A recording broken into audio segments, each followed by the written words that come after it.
बहुत बहुत स्वागत है आपका डेली न्यूज इंडिया 1.0 में। बहुत सारे रशिया के टैंकर इस समय समुद्र में भटक रहे हैं, महीनों से भटक रहे हैं, कई तो कई हफ्तों से, कई महीनों से हैं। तेल खरीदने को कोई तैयार नहीं है। तेल से भरे हुए टैंकर हैं। ये खबर बड़ी प्रोमिनेंट खबर है और उनका तेल खरीदने वाला कोई भी नहीं है वहां पर।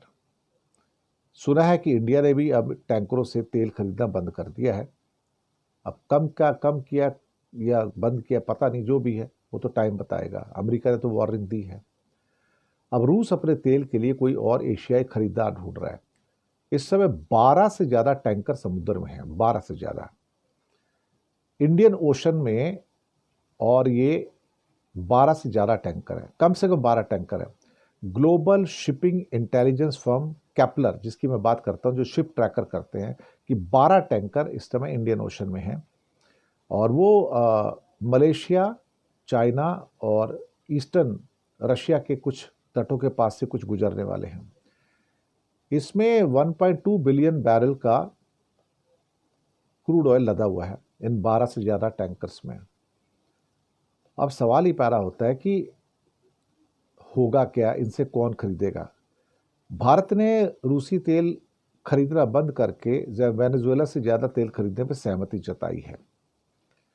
नरेंद्र मोदी ने ये नहीं कहा कि मैं रूस से तेल खरीदना बंद कर रहा हूँ, पूरी सरकार हमारी भटक रही है यहाँ वहाँ करके, लोगों को बेवकूफ़ बना रही है। हालांकि उन्होंने सुनने में आया कि बंद कर रहे हैं वो लोग।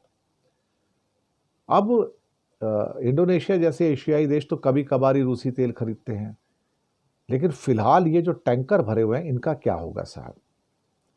ये सुना है कि कुछ और टैंकर भी अटलांटिक के अंदर भी हैं, मेडिटेरेनियन सी में है, रेड सी से एशिया की ओर जा रहे हैं कई जहाज। इसमें से एक सुना है, कैपलर ट्रैकिंग सिस्टम बताता है कि ये सिंगापुर जा रहे हैं, उनके डेस्टिनेशन बदल रहे हैं।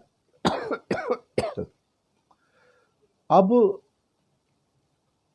जो एनालिस्ट है बताते हैं कि भारत भी अपना स्ट्रेटजी चेंज कर रहा है खरीदे जाने का। ठीक है, अब कई टैंकर तो कई महीनों से अंदर पड़े, कई हफ्ते हो गए हैं। और बताते हैं कि एक व्यक्ति, जो खबर आई है कि एक तेल टैंकर लंबे समय से समुद्र में है। वो बोलते हैं अब उनके पास खाने पीने की चीज़ों की कमी हो गई है, अनाज भी नहीं रह गया, मीट नहीं है, मछली नहीं है, जीने के लिए सामान चाहिए, पानी की कमी हो गई है।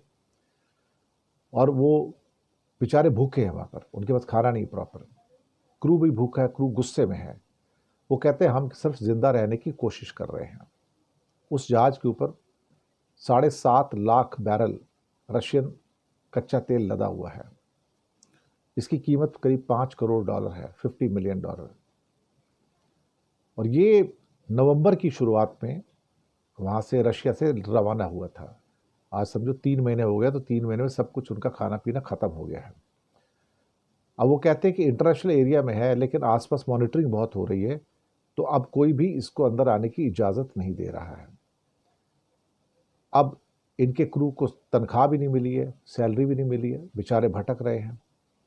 और हालात ऐसी है कि अभी शायद किसी और ने अभी, एक ITF है, इंटरनेशनल ट्रांसपोर्ट वर्कर्स फेडरेशन है वहाँ पर, उन्होंने यहाँ तक कुछ उनका पीने का पानी और कुछ खाना भिजवाया है उनको शिप के ऊपर। कुछ क्रू मेंबर ऐसे हैं जिनको उनके देश में वापस भी भेजा गया है, लेकिन कुछ अभी भी जहाज पर फंसे हुए हैं। कहाँ जाएंगे? ये इंटरनेशनल सी के हालात हैं इस समय। तो जो जहाज़ों के ऊपर जो तेल लदे हुए हैं, उनकी भी एक कहानी है। और अब चूंकि ये भटक रहे हैं और रशिया चाहता है कि इनका तेल कोई खरीदे, अब कोई खरीदार मिल नहीं रहा है साहब। ऐसे हालात हो गए हैं। शुक्रिया आपका।